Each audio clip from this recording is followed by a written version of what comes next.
नमस्कार, जय हिंद दोस्तों। मेरा नाम है अंशुमन सरकार। दोस्तों, पाकिस्तान बांग्लादेश के साथ मिलके एक बड़ा प्लान कर रहा है भारत के खिलाफ। और उस प्लान का हिस्सा जो था, ये दिल्ली वाला ब्लास्ट जो हुआ है वो भी था।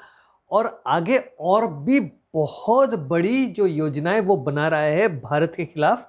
तो इस वीडियो में मैं वो सारी चीज़ें कवर करूंगा और भारत का क्या प्लानिंग है और भारत किस तरह से पाकिस्तान और बांग्लादेश का जवाब देगा, उसके बारे में भी मैं जिक्र करूंगा। तो वीडियो पे अंत तक बने रहें। और अगर आप लोग नए हो चैनल पे तो चैनल को ज़रूर सब्सक्राइब कर ले, और अगर वीडियो आपको अच्छा लगे तो वीडियो को ज़रूर लाइक करें। तो दोस्तों, अभी एक अपडेट आया है कि दिल्ली वाले ब्लास्ट को लेके, दिल्ली वाले ब्लास्ट में पूरा पुख्ता सबूत मिल गया है भारत के जो इन्वेस्टिगेटिव एजेंसीज को, कि फैजल इकबाल नाम का एक पाकिस्तानी आईएसआई एजेंट पूरा दिल्ली ब्लास्ट में इन्वॉल्व था। और पूरा बिल्कुल आ गया है कि ये फैजल इकबाल जो है वो पाकिस्तान का इंटेलिजेंस ब्यूरो का बंदा था। वो आईएसआई के लिए काम कर रहा था, वो ऑपरेट करता था और उसको जिम्मा दिया गया था करीबन 200 ब्लास्ट्स भारत के अंदर उसको करने थे। तो अब ये उसने और दो हैंडलर्स आपके हैं उसके, जिन्होंने उसका साथ दिया। उन दोनों का नाम है उकाशा और हाशिम। अच्छा, ये एक्चुअली में क्या है, ये दोनों, ये जो अभी जो खबर आई है, ये बोल रहे हैं कि देखिए, पहलगाम वाला अटैक जो है, उनके जो पूरा जो फुटप्रिंट्स जो है वो पाकिस्तान तक पहुंच गए। तो अब ये बंदा जो है, he was operating from Afghanistan. इससे क्या होगा कि फुटप्रिंट्स अफगानिस्तान को जाएंगे तो भारत कुछ नहीं कर पाएगा। भैया, पाकिस्तान का आईएसआई का बंदा है फैजल इकबाल, तो that is enough proof that Pakistan is involve. और उसके साथ साथ ये उकाशा और हाशिम जो है, ये दोनों, ये तीन ऑपरेट करते थे तोरा बोरा माउंटेन्स से, वहां से ऑपरेट करते थे, पूरी ये जो अंजाम देने वाले थे। लेकिन जो वो टेलीग्राम के थ्रू कर रहे थे, और वो जो कश्मीर में पकड़ा गया था बंदा, जो इमाम, क्या नाम था उसका, मुफ्ती इरफान अहमद वगाए, ये जम्मू एंड कश्मीर में पकड़ा गया था। तो इससे पता चल गया, फिर वो पोस्टर वाले कहानी, और फिर हम सबको पता है कि कैसे वो पकड़ा गया। तो इन्वेस्टिगेटिव एजेंसी बहुत ही चौकन्ने है। तो इनका जो ये जो है लास्ट वाला जो चीज़, वो फेल हो गया है। तो जब ये फेल हो गया है तो ये एक्चुअली साइमल्टेनियसली पाकिस्तान इसके साथ साथ और कुछ हरकत जो एक्सटर्नली वो करने वाला था, तो उसके बारे में अभी मैं जिक्र करूंगा। लेकिन ये सारी चीजें वो एक साथ करने वाला था। इसका मतलब ये है कि भारत में अंदर से वो विस्फोट करने वाला था, और ऊपर से एक्सटर्नली भी दोनों तरह से एग्रेशन करने वाला था, और बांग्लादेश से साथ मिलके वो करने वाला था। वो सारी चीजें क्या है अभी आप जानते हैं। दोस्तों, आप लोगों को जैसे पता है कि पाकिस्तान बांग्लादेश के भीतर तख्ता पलट की योजना बना रहा था। साइमल्टेनियसली ये प्लान चल रहा था भारत में, कैसे अंदर में प्रॉब्लम्स क्रिएट किया जाए। लेकिन तख्ता पलट जब हो गया, होने के बाद उनकी तैयारी अभी 1 साल तक चल रही थी। इसमें क्या था, इसमें ये था कि देखिए, ये मोहम्मद यूनिस जो है, उसने अपॉइंट किया था जो एक एडवाइजर, मेजर जनरल फजीउर रहमान। ये उसका क्लोज कॉन्फिडेंट है, ये यूनिस का। ये बंदा जो है, ये बेसिकली क्या है, ये जो है भारत विरोधी जितनी भी गतिविधियां है फंडामेंटलिस्ट्स के साथ, जो बांग्लादेश के फंडामेंटलिस्ट्स के साथ मिलके ये करता है। और इसके तारे बिल्कुल जुड़ी हुई है पाकिस्तान के आईएसआई के साथ। ये पहली बात। तो ये यूनिस को जब इन्होंने बिठा दिया, दे हैड वर्कड आउट कि भैया अभी 1 साल में कैसे हम भारत के ऊपर क्षति पहुंचाएंगे। क्यों ना, यूनिस जो है, यूनिस उसका जो प्लान है कि कैसे बांग्लादेश को दोबारा से मर्ज किया जाए पाकिस्तान के साथ, और ईस्ट पाकिस्तान दोबारा से बने। तो उसका ये प्लान है, यूनिस का शुरू से ये प्लान है। तो अब जो है पाकिस्तान ने जो पाकिस्तान अभी 1 साल से पाकिस्तान ने प्लानिंग करा हुआ है। तो ये बॉम्ब ब्लास्ट के भारत के भीतर ये डिस्टर्बेंस क्रिएट करेंगे, फिर एक्सटर्नली करेंगे। तो अब जो है उनको करवाना था, ये जो ब्लास्ट उनको करवाने थे करीबन दशहरा दिवाली के टाइम, लेकिन ये हो नहीं पाया, तो उन्होंने फिर उसको थोड़ा पोस्टपोन करा था।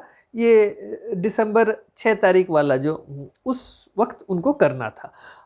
तो उस वक्त करना था, तो उससे पहले उन्होंने क्या करा, आप लोग अगर गौर करेंगे तो ये अक्टूबर और नवंबर के महीने में पाकिस्तान की जो मिलिट्री टॉप ब्रास है, ये बराबर एक के बाद एक के बाद एक वो लोग विजिट कर रहे हैं बांग्लादेश में। गिना देता हूं आपको। शुरू में वो लोग देखिए, जैसे कि अक्टूबर 6 से अक्टूबर 9 तारीख तक उनके पाकिस्तान से आया था ये लेफ्टिनेंट जनरल तबस्सुम हबीब। ये पाकिस्तान का director general of the joint staff है।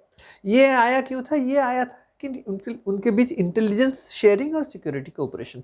उससे पहले क्या था? उससे पहले ऑलरेडी यूनिस आने के बाद ही दो जहाज़ें आ गई हैं पाकिस्तान से बांग्लादेश, और एक सिविलियन जहाज़ में जो आए थे उसमें ड्रग्स भर के आए हैं, और एक जहाज़ में उन लोगों ने आर्म्स एंड एम्युनिशंस भेजी हैं।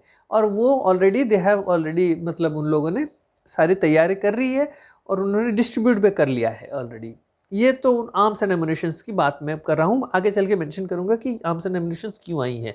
और उसके बाद ये बंदा आया अक्टूबर 6 से अक्टूबर 9 तक। वो बोल रहा है कि इंटेलिजेंस शेयरिंग और सिक्योरिटी कोऑपरेशन। मुझे को समझ नहीं आ रहा है कि neither they share borders with Bangladesh, neither they have anything with Bangladesh, because they are totally different, culturally different, spoken language is different. उनको इतना सिक्योरिटी इंटेलिजेंस शेयरिंग और सिक्योरिटी शेयरिंग किस बात की चाहिए, unless they have a common agenda that is anti India। तो ये है। तो पाकिस्तान का अब अगला ये बंदा 9 तारीख को लौट गया। फिर अगला बंदा आ गया अक्टूबर 24 तारीख को। वो कौन है? जनरल शाहिर शमशाद मिर्जा। वो chairman joint chief staff committee. वो आया, वो मिला वकरुज़्ज़मा से, वो मिला आर्मी चीफ जो है बांग्लादेश का, फिर नेवी चीफ से मिला। उसके बाद क्या डिस्कस हुई कि भैया trade, investment and defence cooperation. ये सिविलियन, ये तो पाकिस्तान का हाइब्रिड गवर्नमेंट है, ये ट्रेड की बात में मिलिट्री ही करता है, क्योंकि ना उनके जितने भी है, जितने भी फौजी फाउंडेशन ही उनके सारे जो फैक्ट्री वगैरह चलाती है पाकिस्तान में। तो ऑब्वियसली जो है वो ट्रेड वगैरह की बात भी वो करेंगे, ऊपर से इन्वेस्टमेंट की बात करेंगे। मुझे पता नहीं है ये फटीचर पाकिस्तान क्या इन्वेस्ट करेगा बांग्लादेश में, और ये फटीचर बांग्लादेश क्या इन्वेस्ट करेगा पाकिस्तान में। ये तो मेरे को समझ नहीं आ रहा है कि इन्वेस्टमेंट की क्या बात है। और डिफेंस कोऑपरेशन, डिफेंस कोलैबोरेशन का मतलब क्या है? डिफेंस कोलैबोरेशन का मतलब यही हो सकता है कि भैया टेरर जो है, हम टेरर एक्सपोर्ट करेंगे, तुम्हारे यहाँ टेररिस्ट को ट्रेनिंग देंगे वगैरह वगैरह। क्योंकि ना अभी पाकिस्तान और बांग्लादेश के बीच जो है अभी वीज़ा रिस्ट्रिक्शन हट गया है, तो अभी आना जाना उनके लिए बहुत ही आसान हो गया है। अब ये 24 तारीख को आया था शाहिर शमशाद मिर्ज़ा, वो लौट गया अक्टूबर 28 तारीख को। फिर नवंबर 8 तारीख को कौन आया? नवंबर 8 तारीख को आया उनका पाकिस्तान का navy chief admiral Naveed Ashraf. वो बांग्लादेश पहुंचा। वो क्यों आया? वो इसलिए आया है क्योंकि ना उनको अभी बोल रहा है वो कि भैया हम अभी हमारे जो सबमरीन है हम भेजेंगे आपके यहाँ, उसको लगाएंगे वहाँ पे बर्थ पे जो, और हम वहाँ पे रिफ्यूलिंग और रिफिट करेंगे। कहाँ करेंगे वो लोग? पेक्वा, एक नेवल बेस है जो कि बांग्लादेश के चिटागोंग में है। तो वहाँ पे वो जगह देखिए, 71 के बाद बे ऑफ बंगाल में एक भी पाकिस्तानी सबमरीन आया नहीं था। अब हिम्मत करके वो अभी बोल रहे हैं कि हम सबमरीन भेजेंगे। पता नहीं अब बांग्लादेश तक पहुँच पाएगी कि नहीं, वो भी अभी सोचने वाली बात है। अब देखेंगे, वो बात की बात है यार, बात की बात है। तो आप लोग सिर्फ कड़िया जोड़िए, कितना फ्रीक्वेंसी, कितना जल्दी मतलब टाइम फ्रेम, फ्रीक्वेंसी और जो गैप, टाइम गैप कितना कम है, कैसे वो भेज रहे हैं लोगों को। ये हो गया आपका नेवी का चीफ आके गया। फिर उसका नाम है, मिलिट्री डेलीगेशन लेके आके पहुंच गया लेफ्टिनेंट जनरल शाकिर उल्लाह खटक। ये बंदा जो है chairman of Pakistan heavy industries cooperation है। ये बोल रहा है कि भैया हम डिफेंस प्रोडक्शन डील करेंगे बांग्लादेश के साथ। तो बांग्लादेश में वो लोग अभी डिफेंस प्रोडक्शन की बात भी कर रहे हैं। तो जुम्मे 2 महीने के भीतर ये लोग 4 मिलिट्री डेलीगेशंस भेज चुके हैं पाकिस्तान से बांग्लादेश के भीतर। और ये बात क्या कर रहे हैं, ये बात कर रहे हैं इंटेलिजेंस कोऑपरेशन की। किसके साथ? ये जो उनका DGFI है, director general of forces intelligence, Bangladesh के भीतर है। तो ये एक है। फिर वो करेंगे क्या, वो बोल रहे हैं कि भैया हम पाकिस्तानी इंस्ट्रक्टर भेजेंगे बांग्लादेश के मिलिट्री पर्सनल को ट्रेनिंग देने के लिए। और हम चाहते हैं कि बांग्लादेश जो है अपने मिलिट्री ऑफिसर्स जो है वो पाकिस्तान की एकेडमी में ट्रेनिंग के लिए भेजे। बहुत सारे लेवल ऑफ कोर्सेस में है। और जॉइंट एक्सरसाइजेस वो करेंगे बांग्लादेश के साथ, नेवी, एयरफोर्स और आर्मी के बीच। और जो है प्रोक्योरमेंट, वो मिलिट्री इक्विपमेंट बांग्लादेश जैसे प्रोक्योर करे जो पाकिस्तान में मैन्युफैक्चर हो रही है, चाइनीज डिजाइंड। इसका मतलब क्या है, ये चेप रहे हैं वो जो चाइनीज जो हार्डवेयर जो बना रहा है पाकिस्तान, जो फेल कर गया भारत के खिलाफ, उसी को उनको चेपेंगे ये बांग्लादेशियों को। अब बांग्लादेशी सोच रहे हैं कि भैया हमारा अब्बू वापस फिर से मिल गया। ये अभी सारे जितने भी हैं रजाकार के बच्चे बांग्लादेश के भीतर अभी उनके साथ हाथ मिलाए हुए हैं। तो अब जो है पाकिस्तान जो है बांग्लादेश के साथ अभी ये खिचड़ी पका रहा है। अब इसमें क्या क्या हो रहा है इसके अंदर, वो कहानी जाननी ज़रूरी है। ये जितने आ रहे हैं इनके साथ ISI के ऑफिसर्स आ रहे हैं, जितने भी डेलीगेशंस। जब ये 4 दिन, 5 दिन, 6 दिन, 8 दिन, जब जितने दिन भी रहते हैं, इनके ISI के ऑफिसर्स जो है ये पूरे बांग्लादेश में, जो जमात वाले हो या अंसरुल बांग्ला टीम हो, और जो टेरर ऑर्गेनाइजेशन है जमात के, जैश ए मोहम्मद का, अच्छा जैश ए मोहम्मद ने भी, लश्कर तैयबा और जैश ए मोहम्मद के लोग भी आते रहे बांग्लादेश के भीतर। ये मिलिट्री के लोग आ रहे हैं, उसके साथ साथ वो भी आ रहे हैं। जैसे कि मैंने सैफुल्ला सैफ की बात करी थी, फिर वो मरकज़ी का बंदा आया था, इब्तिसाम इलाही ज़ाहिर, वो जनरल सेक्रेटरी पाकिस्तान मरकज़ी जमियात अल हदीद, इसका बंदा, वो भी, ये सारे डेजिग्नेटेड टेररिस्ट्स हैं। ये आते रहें और जाते रहें। तो ये जो बंदे हैं, ये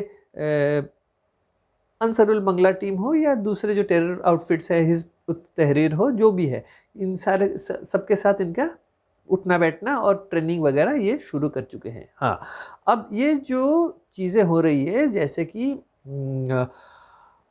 ट्रेनिंग की मैं बात कर रहा हूँ, तो अब जो है उनके यहाँ एक रिटायर्ड ब्रिगेडियर अब्दुल्लाहिल अमन अज़मी, ये एक्चुअली जमात इस्लामी का एक अमीर हुआ करता था, गुलाम अहमद का ये बेटा है। ये इसको शेख हसीना ने नौकरी से निकाल दिया था। ये एंटी बांग्लादेश एक्टिविटीज़ कर रहा था। तो ये बंदा जो है ये पूरा फंडामेंटलिस्ट्स के साथ मिला हुआ है और पाकिस्तान के ISI के साथ मिला हुआ है। जैसे कि वो ब्रिगेडियर रहमान है, वो बांग्लादेश बॉर्डर गार्ड्स का था, ये आर्मी का था। तो ये दोनों जो है ये ब्रेन चाइल्ड है, बिल्कुल भारत विरोधी कैसे गतिविधियां करेंगे। तो ये फैसिलिटेट करके आ रहे हैं। ये अभी बांग्लादेश के भीतर जो मदरसों में जो पढ़ रहे हैं छोटे लड़के, उनको अभी क्या कर रहे हैं, उनको अभी ट्रेनिंग दे रहे हैं चिटागंग हिल ट्रैक्ट्स में। उनको ट्रेनिंग देने कौन आ रहे हैं, यही पाकिस्तान के टेरर ऑर्गेनाइजेशन से लोग, और जो पाकिस्तान के जो रिटायर्ड बंदे हैं आर्मी के, वो एक वहाँ रोहिंग्या में एक वो कर रहे हैं ना, वो एक NGO चला रहे हैं, क्या नाम है उसका, जो मैंने एड के लिए आ रहे हैं, उसका नाम है फलाह-ए-इंसानियत। उनके वर्कर बन के आ रहे हैं और वो ये लड़कों को ट्रेनिंग दे रहे हैं अलीकदम और रुमा, 2 जगहों पे चिटागोंग हिल ट्रैक्ट्स में। अब वहाँ ट्रेनिंग वो लोग दे रहे हैं इनको। उसके अलावा मैंने एक वीडियो में कहा था, वो और भी तेज हो गया है। करीबन 15,000 रोहिंग्या जो लड़कों को उनको ट्रेन कर रहे हैं, जो ये अराकान रोहिंग्या सैल्वेशन आर्मी, ये अराकान के साथ फाइट करेंगे, उसलिए उसको उनको ट्रेनिंग दिया जा रहा है। और ये जो ट्रेनिंग दिया जा रहा है हिल ट्रैक्ट रीजन में, ये बेसिकली ट्रेनिंग दिया जा रहा है कि कैसे भारत के नॉर्थ ईस्ट में बिल्कुल गड़बड़ी फैलाया जाए। ये जितने लड़कों को वो ट्रेनिंग दे रहे हैं चिटागोंग हिल ट्रैक्ट में, उसके साथ साथ मैं बोल रहा हूँ 15,000 रोहिंग्या के लड़कों को भी ट्रेनिंग दिया जा रहा है। तो बहुत बड़ा एक योजना बना रही है, पूरा आर्मी तैयार कर रहे हैं। 15-20 हज़ार की आर्मी मतलब बहुत बड़ी होती है numbers, and they can be used towards India, towards Myanmar. तो हो सकता है।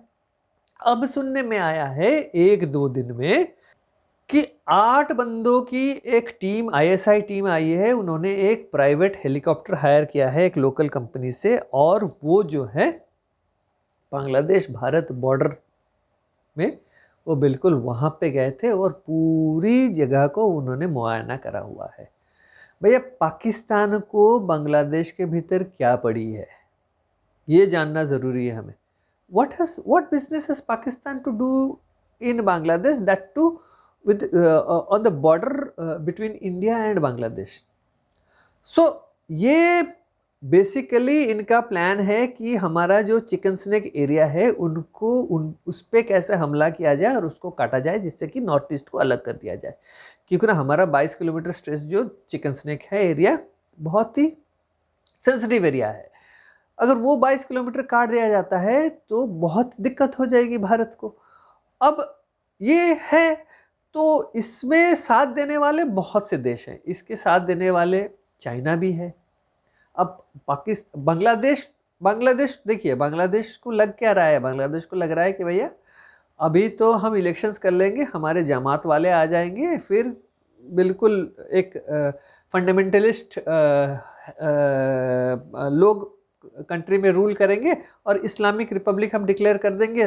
फिर उसके बाद क्या पता, दे में मर्ज विथ पाकिस्तान और stay as a colony of Pakistan. इसमें हम जानते नहीं है, फ्यूचर का तो हम सोच नहीं सकते, लेकिन ये उनका जो है सोच है। क्योंकि ना ये जो जमात इस्लामी का जो है अमीर जो है शफीकुर रहमान या कुछ है उसका नाम, तो उसने क्या कहा है, उसने कहा है कि भैया इलेक्शंस में जेनोसाइड भी हो सकता है।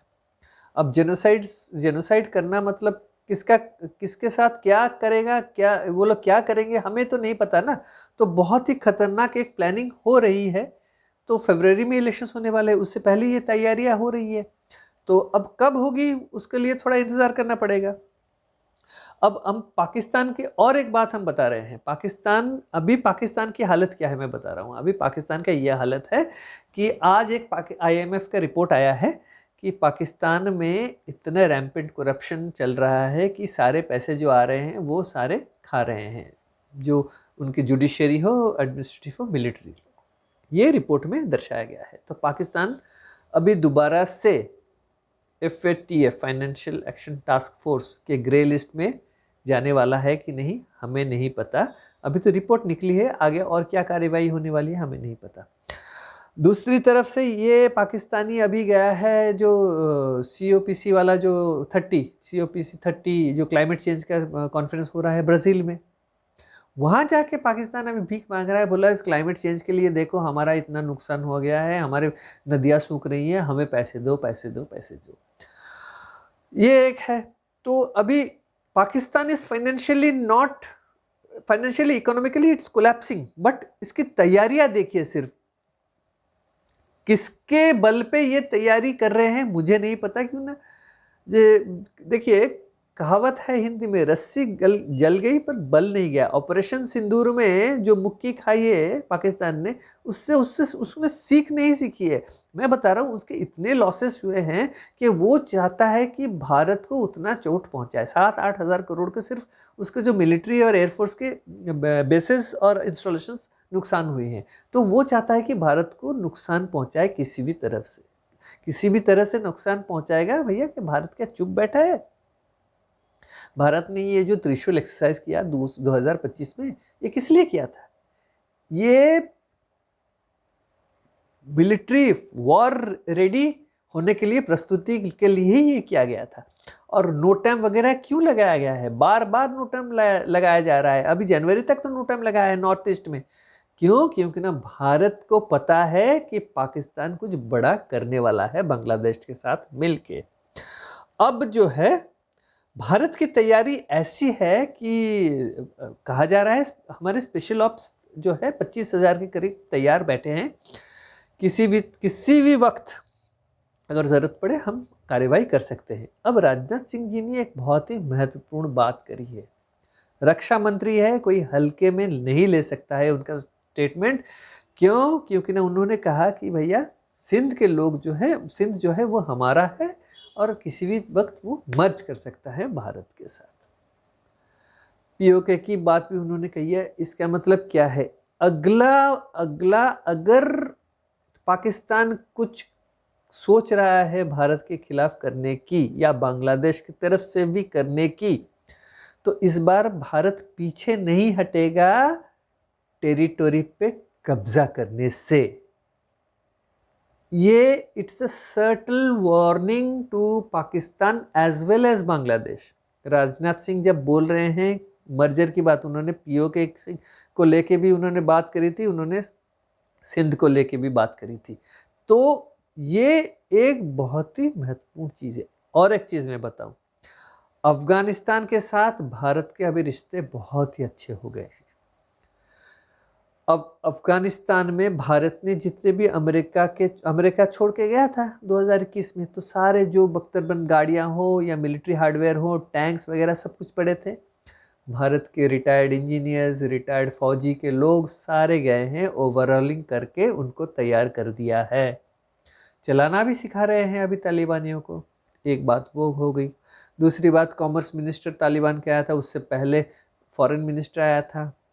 तो जो है एक diplomatically we are warming up with Afghanistan. हालांकि हमने रिकॉग्नाइज नहीं करा है तालिबान रिजिम को, लेकिन हम उस पर काम कर रहे हैं। तो अब हमने जो है ट्रेड बढ़ा दिया है। देखिए पाकिस्तान ने जिस दिन झड़प शुरू करी है उसके बाद अफगानिस्तान ने ट्रेड बंद कर दिया पाकिस्तान के साथ। अब जो है अफगानिस्तान ने भारत को रिक्वेस्ट करी है कि भैया हमें थोड़ा ट्रेड में मदद करो, लॉजिस्टिक्स में। भारत ने शुरू कर दिया मदद करना। उसके उधर से उज्बेकिस्तान के साथ भी उनका अच्छा वो हो गया है। तो अभी ट्रेड जो है कहा जाता है जब पाकिस्तान का बॉर्डर खुला था उससे ज़्यादा अभी ट्रेड हो रहा है अफगानिस्तान का दूसरे देशों के साथ, पाकिस्तान बॉर्डर बंद होने के बाद। इसका मतलब भारत ने रास्ते खोल दिए हैं अफगानिस्तान के लिए। इससे खफा होके पाकिस्तान ने क्या करा हुआ है, पाकिस्तान ने धमकी दे डाली तालिबान रिजीम को कि भैया हम तुम्हारा तख्ता पलट कर देंगे। उनको लगा क्या है कि ये तालिबान वाले बांग्लादेशियों के जैसे हैं, ये फटीचर बांग्लादेशी। वो तो राजी हो गए कि क्योंकि ना ये रजाकार के बच्चे, ये गुलाम के बच्चे हैं, पाकिस्तानी लोगों के गुलाम के बच्चे हैं ये लोग। कौन? बांग्लादेशी। तो वो तैयार हो गए अपने अब्बू को वापस, भाई अब्बू आ जाओ हमारे ऊपर रूल करो। लेकिन तालिबान पाकिस्तानियों के बाप है कि ना, थोड़े ना। ये अफगान जो है ये हजारों सालों से लड़ाकू है ये लोग। तो अब जो है तालिबान को धमकी दे रहा है। क्या बोल रहा है पाकिस्तान ये बोल रहा है कि देखो तुम अगर बाज नहीं आओगे हम तुम्हारा तख्ता पलट कर देंगे, हम तालिबान वालों को हटा के हम अभी बातचीत हमने शुरू कर दी है जो कि डेमोक्रेसी में बिलीव करते हैं। ये हमीद करज़ाई, अशरफ गानी, ये सब है। वो उधर नॉर्दर्न फोर्सेस जो है, क्या नाम है उसका, अब्दुल्ला का बेटा, उनके साथ बातचीत कर रहे हैं कि भैया अभी जो है अफगानिस्तान आप लोग आओ, मैं पाकिस्तान में आप लोगों को जगह दूंगा, आप यहाँ से ऑपरेट करो तालिबान के अगेंस्ट, हम आपको मदद करेंगे। वो नॉर्दर्न अलायंस को वो बुला रहा है। भैया मतलब ये ही इज़ लिविंग पीसफुली। कल को अगर वो पाकिस्तान जाता है तो उसका हश्र क्या होने वाला है किसी को पता नहीं है। ये अब्दुल्ला, इनको पता नहीं है कि क्या होने वाला है। आज ही देखिए ये धमकी दे डाला, आज ही उनके यहाँ फ्रंटियर पाकिस्तान में पेशावर में फ्रंटियर कॉन्स्टेबलरी हेडक्वार्टर के अंदर उन्होंने फिदाइन अटैक कर दी। तो 2 ब्लास्ट हुए, 3 उनके तो मारे गए पाकिस्तान के। तो ये माहौल है। ये जितनी बार वो धमकी देंगे वो उतनी ज़्यादा वो अटैक करेंगे और भयानक अटैक करेंगे। तो अब भारत ने जो है, अब भारत ने तैयारी कर ली है कि भैया इस बार अगर कुछ छेड़खानी करोगे तो इस बार सिर्फ हम ठोकेंगे नहीं, हम इस बार टेरिटोरी ले लेंगे। ये बांग्लादेश जो सोच रहा है कि वो चिकन स्नेक को काटेगा पाकिस्तान के साथ मिलके, वो भूल जाए। इस बार भारत जो है 1971 में इंदिरा गांधी ने जो गलती करी है, इस बार नरेंद्र मोदी जी वो गलती नहीं करेंगे। इस बार जो है टेरिटोरी चिकन स्नेक को चौड़ा किया जाएगा। इस बार रंगपुर डिवीजन ले लिया जाएगा और उधर से चट्टग्राम ले लिया जाएगा। दूसरी बात ये है कि इनको लग रहा है कि हम इस बार अगर टेरिटोरी लेंगे तो वो जो लोग हैं वहाँ के उनको भी लेंगे। नहीं, इस बार जो है वो इलाकों को खाली किया जाएगा, ढकेला जाएगा। अगर रंगपुर और चट्टग्राम लिया जाता है, बुद्धिस्ट और हिंदुओं को छोड़ के और क्रिश्चियंस को छोड़ के सारे लोगों को ढकेल दिया जाएगा बांग्लादेश के भीतर। यह सिंध भी खाली करवा के हम टेरिटोरीज को लेंगे। वही पीओके में किया जाएगा। तो इनको जो लग रहा है ना, इस बार तुम लोग सब सिर्फ समझते हो डेमोग्राफी की चेंज क्या होती है, अब देखना डेमोग्राफी की चेंज क्या होती है। तो यही एक था वीडियो। आशा करता हूँ आपको वीडियो पसंद आया होगा। अगर आपको वीडियो अच्छा लगा है तो वीडियो को ज़रूर लाइक करें और चैनल को सब्सक्राइब करना ना भूलें। तो अगले वीडियो तक नमस्कार, जय हिंद।